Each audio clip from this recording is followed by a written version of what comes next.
நடிகராக இருந்து இப்ப தமிழ்நாட்டோட முதலமைச்சரா பதவி ஏற்றிருக்கக்கூடிய நம்மளுடைய தமிழக முதல்வர் ஜோசப் விஜய் அப்படின்னு அழைக்கப்படக்கூடிய நம்மளுடைய விஜய் சார் இருக்காரு இல்லையா? அவர் பதவி ஏற்றதுல இருந்து ஒரு முடிவோட தாங்க களம் இறங்கியிருக்காரு. தன்னுடைய முதல் 3 கையெழுத்தே பார்த்தீங்கன்னா செம்மையான ஒரு திட்டங்களை அடிப்படையா கொண்டு தான் சைன் பண்ணாரு. அதுல முக்கியமா 2 விஷயங்கள் நம்ம தமிழ்நாட்டோட இளைஞர்கள் வருங்காலத்துல பாதிக்கப்படக்கூடாது, வருங்காலம் சொல்லக்கூடாது, இப்பவே பாதிக்கப்படக்கூடாதுங்கிற அடிப்படையில போதை இல்லாத ஒரு கலாச்சாரத்தை நான் தமிழ்நாட்டுல கொண்டு வருவேன் அப்படிங்கிற அடிப்படையை ஒன்று சொன்னாரு. அதுக்கப்புறம் சிங்கப்பெண் திட்டம் அப்படிங்கிற ஒரு விஷயத்தையும் கொண்டு வந்தாரு. இப்ப சிங்கப்பெண் திட்டத்தை சென்னையில இன்னும் செயல்முறைப்படுத்தல, முதல் முறை செயல்முறைப்படுத்த போறேன் கூடிய சீக்கிரம் அப்படி சொன்னாலும் இப்போதைக்கு தமிழ்நாட்டின் பிற மாவட்டங்கள்ல இப்போ கிட்டத்தட்ட செயல்முறைக்கு கொண்டு வந்துட்டாரு. அந்த சிங்கப்பெண் திட்டம் என்னங்கிறத சுருக்கமா சொல்லிடுறேன். சிங்கப்பெண் திட்டத்துல பாத்தீங்கன்னா ஒரு பெண் உயர் அதிகாரி மற்றும் ஒரு இன்னொரு ஒரு போலீஸ் ஆபீசர், பெண் போலீஸார், அதுக்கு ஒரு ஆண் போலீஸார், அதுக்கப்புறம் ஒரு டிரைவர், இந்த 4 பேர் இருப்பாங்க. அவங்களுக்கு பிங்க் கலர்ல வாகனம் கொடுக்கப்பட்டிருக்கும். அதன் மூலமா எந்த ஒரு மாவட்டத்தில் ஏதாவது பெண்களுக்கு பாலியல் வன்புணர்வு செய்யக்கூடிய இல்ல பாலியல் வன்கொடுமைகள் சம்பந்தப்பட்ட ஒரு விஷயம் நடந்துச்சுன்னா அந்த இடத்துக்கு தேடி போய் அவங்களை தூக்கிடுவாங்க. அந்த விஷயம் சென்னைக்கு கூடிய சீக்கிரம் வரணும்னு சொல்லி நிறைய பேர் சொல்லிக்கிட்டு இருக்காங்க. ரொம்ப ரொம்ப சந்தோஷம். இது சுருக்கமா சொல்லிட்டேன். இன்னொரு விஷயம், போதை இல்லாத கலாச்சாரம் தான் எனக்கு முக்கியம் அப்படிங்கிற விஷயத்த சொன்னதுனால ஆட்சிக்கு வந்த 2-3 நாட்களே 717 டாஸ்மாக் கடைகளை மூட வச்சாரு தமிழக முதல்வர் விஜய் அவர்கள். அதுக்கப்புறம் பாத்தீங்கன்னா 24 மணி நேரத்துல 24 மணி நேரம் செயல்படக்கூடிய சில டாஸ்மாக் கடைகள், அதாவது திருட்டுத்தனமா செயல்படக்கூடிய சில அந்த நேரத்துக்கு வரம்புக்கு அதிகமான நேரங்கள்ல மக்களுக்கு மதுவை விற்பனை செய்யக்கூடிய சில டாஸ்மாக் கடைகளை உடனடியா மூடணும். அப்படி மூடணும்னா நம்முடைய தமிழக காவல்துறை அதிகாரிகள் கடுமையான சட்ட நடவடிக்கை எடுப்பாங்கன்னு சொல்லியிருந்தாரு.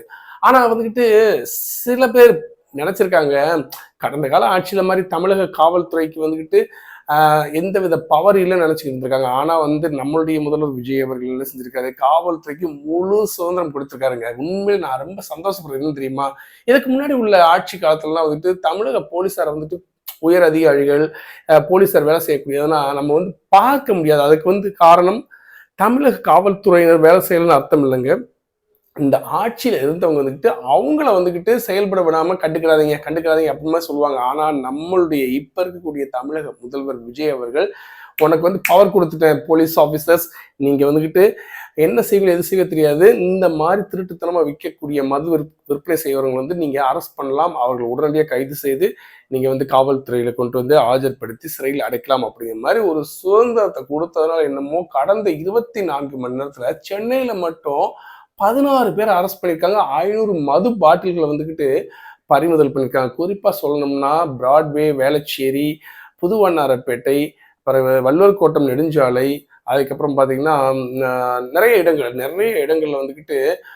நிறைய சோதனைகள், தொடர்ந்து சோதனைகள் நடத்தி, அதாவது அனுமதி வாங்காத பார் இருக்கு இல்லையா, அந்த இடத்துல மது விற்பனை செய்யக்கூடியவங்களை நிறைய பேர் அரெஸ்ட் பண்ணியிருக்காங்க. அது போக இந்த சந்துகள்லாம் வச்சு சின்ன சின்னவங்கலாம் வியாபாரம் பண்ணுவாங்க இல்லையா, எல்லாமே அதாவது குறிப்பிட்ட நேரத்துக்கு உள்ள மதுவை விற்றாலும் மதுவை வாங்கி குடிச்சிட்டு இந்த சமுதாயத்துக்கு நிறைய தீங்கிழச்சி, அது ஏழையா இருக்கட்டும், பணக்காரராக இருக்கட்டும், நடுத்தர வர்க்கத்தை சேர்ந்தவங்களா இருக்கட்டும், யாரா இருந்தாலும் மது வாங்கி குடிச்சிட்டு சின்ன குழந்தைகள்ல இருந்து வயதான முதியவர்கள் வரைக்கும் எவ்வளவு பாலியல் தொந்தரவு கொடுத்துருக்காங்க. அந்த பிரச்சனை ஒரு மிகப்பெரிய பிரச்சனையா இருக்கு. அந்த சூழ்நிலையில தான் விஜய் அவர்கள் டாஸ்மார்க்கை ஒன்றா மூடிக்கிட்டு 717 பார் மூடிருக்காங்க. இதுக்கு இடையில திருட்டுத்தனமா மது பாட்டில விற்பனை செஞ்சா இன்னமும் சமுதாயத்துக்கு அதிகமான தொந்தரவு வரும்னு சொல்லி பொதுமக்கள் நிறைய பேர் தமிழக முதல்வராக பதவியேற்ற விஜய் அவர்களுக்கு நிறைய கோரிக்கைகள் வச்சுக்கிட்டு இருந்தாங்க. அந்த கோரிக்கையின் அடிப்படையில் தான் இப்போ நம்மளுடைய கெத்தா சொல்லாங்க, நம்ம போலீஸார் இறங்கி களத்துல சும்மா விளையாடுறாங்க. அந்த விளையாடுறதன் விளைவா, விளையாடுறதன் நன்மையா தான் இந்த 24 மணி நேரத்துல 16 பேரை அரெஸ்ட் பண்ணி 500 மது பாட்டில பிடிச்சிருக்காங்க. என்னடா 500 மது பாட்டில் குறைவாத்திரம் சொல்றேன்னு கேட்க நினைக்காதீங்க. நமக்கு தெரிகிறது 500 மது பாட்டில்கள் தான். இனிமேல் வரும் பாருங்க ரிசல்ட். இனிமேல் ஒவ்வொருத்தரும் பயப்படணும்.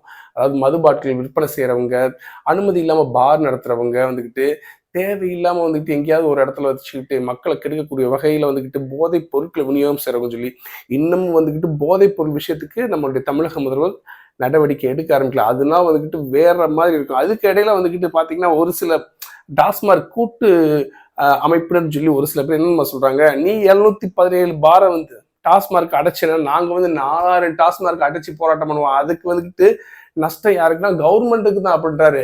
எவ்வளவோ விஷயங்கள் பண்ணது நம்மளுடைய விஜய் அவர்களுக்கு வந்துக்கிட்டு இந்த விஷயத்த ஹேண்டில் பண்றது என்ன அவ்வளவு கஷ்டமா இருக்க போது அப்படிதான் நான் நினைப்பேன். ஏன் தெரியுமா, தமிழ்நாட்டுக்கு டாஸ்மார்க்ங்கிறது ஒரு மிகப்பெரிய சாபக்கேடு. அந்த டாஸ்மார்க் வந்து முற்றிலும் அழித்து துடைக்க வேண்டும் என்பதுதான் ஒவ்வொரு தமிழக தாய்மார்களின் மிகப்பெரிய ஆசை. அந்த ஆசையை வந்துட்டு தானாவே வந்து மாற்றான் அப்படிங்கிற மாதிரி வந்து டாஸ்மார்க் கூட்டமைப்பினர் வந்து இந்த மாதிரி ஒரு செய்தி வர்றப்ப நம்மளுடைய தமிழக முதல்வர் சும்மா இருப்பாரா?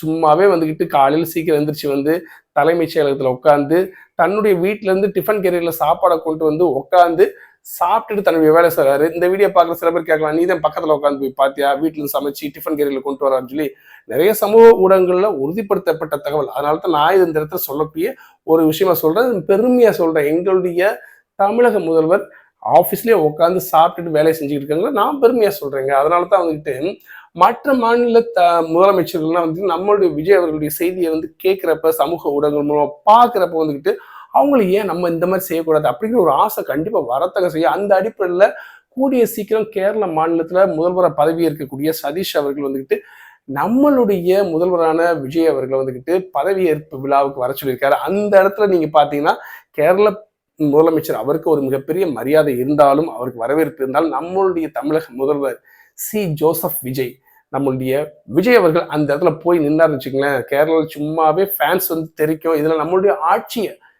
அதாவது முதல்வரை பதவியேற்ற சில நாட்களே நம்மளுடைய முதல்வர் விஜய் அவர்கள் செய்யக்கூடிய ஆட்சியை பார்த்து இந்த மாதிரி ஒரு ஆட்சியை நம்ம கேரளா பண்ணுன்னு சொல்லி நிறைய பேர் கண்டிப்பா ஒரு கருத்துக்களை பதிவு செய்வாங்க. ஸோ நான் இந்த வீடியோ முழுக்க முழுக்க சொல்ல வந்தது, இப்போ கடந்த சில நாட்களா இல்லை கடந்த 24 மணி நேரத்துல மது டாஸ்மார்க் சம்பந்தப்பட்ட விஷயங்கள்ல திருட்டுத்தனமா கள்ளத்தனமா மது விற்பனை பண்ணவங்க மேல வந்து எவ்வளவு நடவடிக்கைகள் எடுக்கப்பட்டுச்சோ அது இனி வரக்கூடிய நாட்கள்லயும் அதிகமான அளவுல தொடர்ந்து நம்மளுடைய தமிழ்நாடு மாநிலம் டாஸ்மார்க் இல்லாத ஒரு நல்ல சுத்தமான ஒரு மாநிலமா இருந்து பெண்களுக்கு பாலியல் வன்கொடுமை நடக்காத அளவுக்கு காந்தியடிகள் எப்படி சொன்னாரோ, ஒரு பொண் எப்ப நடுராத்திரி வந்துகிட்டு சுதந்திரமா நடந்து போறலாம் அப்பதான் நமக்கு உண்மையான சுதந்திரம் சொன்னாங்க இல்லையா, அது மாதிரி வந்து தமிழ்நாட்டுல அப்படி ஒரு விஷயம் நடக்கணுங்கிறத என்னை மாதிரி பல பேர்களுடைய ஆசை, பல தாய்மார்களுடைய ஆசை. அந்த ஆசை கண்டிப்பா வந்து கூடிய சீக்கிரம் நடக்கணும். ஸோ இந்த வீடியோ மூலமா சொல்றது, கண்டிப்பா டாஸ்மாக் சம்பந்தப்பட்ட விஷயங்கள் நிறையவே நான் ஷேர் பண்ணியிருக்கேன். அடுத்த தகவல் வந்தாலும் நம்மளுடைய தமிழ்நாடு சம்பந்தப்பட்ட நல்ல விஷயங்கள், முதல்வர் செய்யக்கூடிய நல்ல விஷயமா இருந்தாலும் கெட்ட விஷயமா இருந்தாலும் கண்டிப்பா வந்து உங்ககிட்ட ஷேர் பண்ணுவேன். நம்மளோட வீடியோ பிடிச்சதா மறக்காம லைக் பண்ணுங்க, நம்மளுடைய பாமுத்து யூடியூப் சேனல் மறக்காம சப்ஸ்கிரைப் பண்ணுங்க. இந்த வீடியோ பிடிச்சிருந்தா கண்டிப்பா உங்க நண்பர்களுக்கு ஷேர் பண்ணுங்க. மீண்டும் ஒரு தகவலுடன்